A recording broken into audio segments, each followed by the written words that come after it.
તું લાવવું તો પડે ને, તું તારા પગભેર થઈ જાય ને ત્યાં સુધી હું તારી મદદ કરીશ. તો ઉપાધિ કરમાં ને, અત્યારે દુઃખ સમયમાં હું તારી હારે નહીં રહું તો કોણ રહેશે કેતો તો.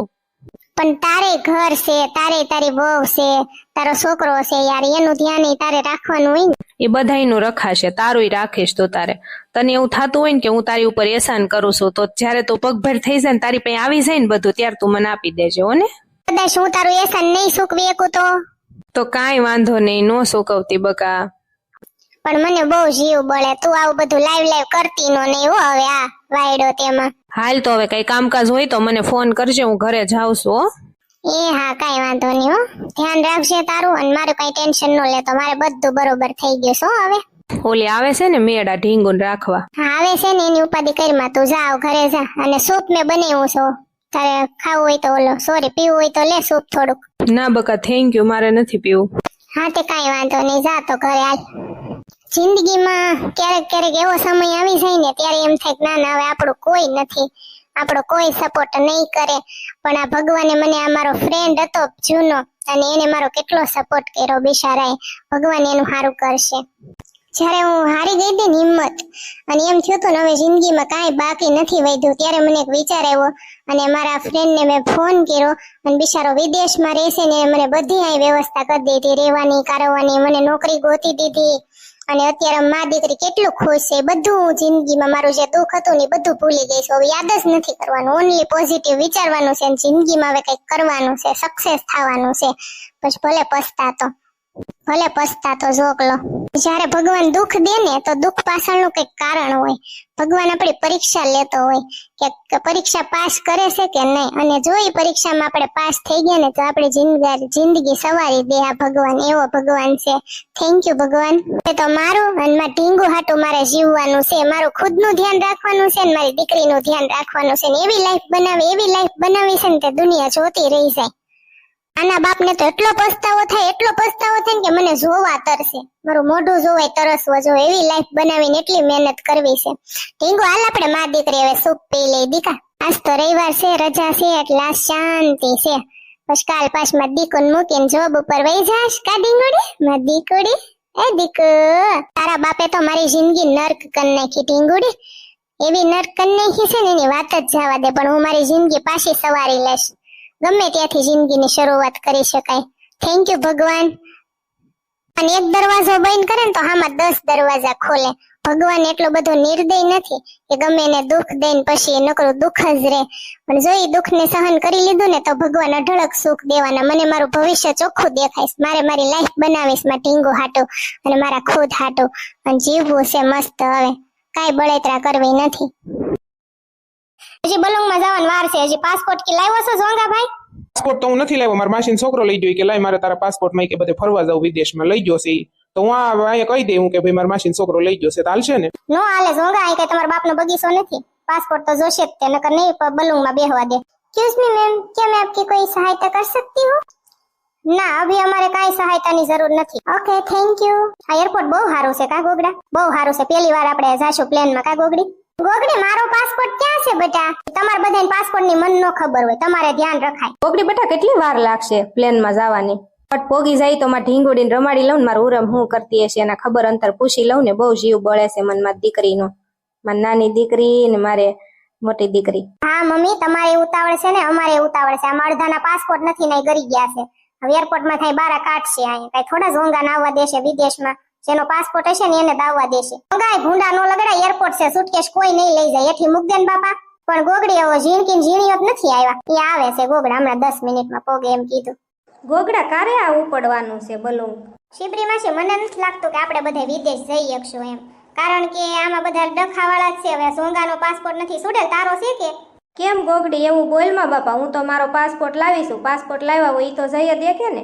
તમે ભલે ને તમારો પાસપોર્ટ લાવ્યા શિબરી માસી, પણ બીજા બધા નો લાવ્યા હોય પછી બધાને હારે આપણે લઈ તો જવા પડે ને. મેં ઉરમને ફોન કરીને કહી દીધું છે બધા આવવાના છે એમ. એ નો લાવ્યા હોય તો એને નહીં લઈ જવાના. ગોગડી હું ભાગવાનો લાવીશું, હાલશે ને? તમારે જ ગમે એનું હાલશે ડોશમાં. હા ગોગડી હું તો મારો પાસપોર્ટ લાવી જ છું. મારી જીનકીન ફોન આવ્યો. હા બોલ ને જીનકુડી. એવું છે? કેમ પંચર પડી ગયું? ઠીક અમે અહીં બેઠા છીએ, હજી ફ્લાઇટને જ વાર છે. હા હજી પાસપોર્ટમાં એમ કહેતા કંઈક સિક્કા મારશે, બધી બેગો ખોલીને જોશે. હા એ ભાઈ ખોળે નહીં પણ એ જોવે તો ખરો ને વજન ને એવું બધું કરે તો ખરા ને. હા એવું બધું કહેતા હતા ઇંગ્લિશમાં બોલે છે ભાઈ અહીંયા મને કાંઈ સમજાતું નથી તું અહીંયા આવીને તો મજા આવે. એ હા હા તો ઉતાવળ રખાય હાર વાર ગુડાઈ ન જવાય તા મોડું કર્યું. એ હા નહીં અમે વયા જાય તું તારા ઘડીક બલુંગવાળાને કહેશું ઘડીક ઊભું રાખો. શું કીધું ગોગડી જીનકુએ? એ જે ટેક્સીમાં આવતા હતા ને એને પંચર પડી ગયું છે તે 1 કલાકની વાર લાગશે. મેં તો અમે અહીં બેઠા છીએ અને હજી વાર છે. મેં તો જો બલુંગ વયું જાય ને તોય મેં કીધું ઊભું રાખશું ઘડીક મારી બેન આવે છે ઘડીક ઊભું રાખો. કોનો ફોન આવ્યો પાછો? મારા ભાઈબંધનો છે ભાઈ કે તું વિદેશમાં જાન તો કે મને વિડીયો કોલ કરજે ને મારે બધું જોવું છે. હા બોલ ને. હજી ભાઈ વિદેશમાં ગયો નથી આવીને ઠેઠો છું હજી. હા આ ઓલો એરમો શું કહેવાય ત્યાં ઊભો છું. હા બહાર જો કાચમાં બલુંગ દેખાય છે પણ અમારું હજી નથી આવ્યું. બીજા બધા એના ઉડી ઉડીને જાય છે. હા અમારે જવાનું છે ને તો એમ કહેતા હતા કે તમારે અડધી કલાક પછી આવશે. આથી બલુંગમાં બેસીને તને કરવો વિડીયો કોલ. ગોગડી બટા એમાં એવું છે મારે વિદેશમાં આવવાનું હતું ને તે પછી છે ને મારે ઓલિયારે ડખા થઈ ગયા. તો એ મારી માસી બેન નહોતી એ આવી હતી ને એની હારી કે મારે આવવું છે કે તું જ્યારે હોય ત્યારે મન મૂકીને હાલતી ને થઈ જાશો. પણ મેં કીધું ના ના હું જઈ આવું ને પછી મેં કીધું આવજે બહુ બાંધવાનું થઈ ગયું. પછી મેં ફોહ લાવીને તે માઇન માની ગઈ. તો મેં મર આવીને રે હું તાર હાટું કંઈક લેતી આવીશ. તો એને 3-4 ઘાઘરા મગાવ્યા ગોગડી. પણ ત્યાં વિદેશમાં ઘાઘરા ન મળે. હું ભૂંડા લગાડો અહીંયા મળશે ગોગડી ક્યાંક ગોતશું આપણે. ન મળે તો શું કરવાનું કયો તમે? પછીમાં ન મળે ને તો ઓલા પટારામ પડ્યા છે ને તમારા જૂના એ આપી દેજો. ગોગડા હાલો ને પાસપોર્ટ તો દેખાડી દેવી આપણે બધા. પણ આ ઝોંગાની ઉપાધિ થાય. ઝોંગા ભાઈ કઈ થાય એમ છે પાસપોર્ટ નું? ગોગડા ભાઈ કાંઈ થાય એમ નથી. હવે બીજા કોકનો મગાવું શું કોકનો પડ્યો હોય ને તો આપે 2 દી ઉશીનો. પણ તો નો હાલે ઝોંગા ભાઈ તો ઘરે રેવાય. તો ઘરે વૈયા જાવ તમારા વિદેશના લેખ નથી. ના ના હું કંઈક જુગાડ કરું છું. જો બધાને ફોન કરું છું ક્યાંક મને એમ થાય છે કે મેળ આવી જશે પાસપોર્ટનો. હું વિદેશ આવ્યા મહિનાનો રહેવાનું નથી. છેલ્લે હું હેઠે ટીંગાઈ જાય વિમાન વાહે બલુંગની હેઠે. પણ હું આવવાનો જ છું ગમે ઈ થાય. બાકી તમારે મને લઈ જ જવો પડશે. પણ નથી જાવું હાલો ને છોકરા એકલા ઘરેની ડોશી તમારી માં પાછી હાંસવે કે નો હાંસવે આપણે નથી જાવું. એવું નો કરી સુડેલ હવે રેવા દે ને એટલું બધું મન છે ને તો કંઈક કરશું હાલો ને એને મનાવશું ઓલાને. ક્યારે પાસપોર્ટ બતાવવાના શિબરી માસી? એ મને નો ખબર હોય બટા. एक्सक्यूज मी मैम 5 मिनट के बाद आप उस रूम में आइए और अपना पासपोर्ट दिखाइए ठीक है? ओके जितने लोग आए हैं उसके सबके पासपोर्ट है ना तैयार? हाँ बधाईना पासपोर्ट तैयार જ છે. Okay thank you thank you.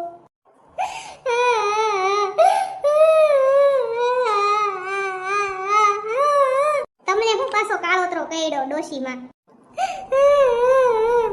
મને રેવા દે તું બોલાય પાવે. પણ મોંઘામાંથી ફાટોને નથી હારા લાગતા. પહેલી વાર હું મારી જિંદગીમાં વિદેશમાં જાઉં છું. કોઈ દી મેં થોડું મારા બાપને પેટ પડીને કોઈ દી વિદેશ જોયું છે. મારા હરખના આવડા છે કે હું ઉડીશ ત્યારે હું કેવી લાગીશ.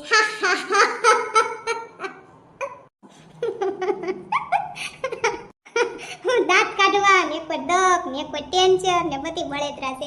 આ હવે હું કહેવાય સંગ દ્વારકા પોગે થઈ કહેવાય બાપા. આપણો સ્વંગ દ્વારકા પોગી જ જાય ગોગડી બેન.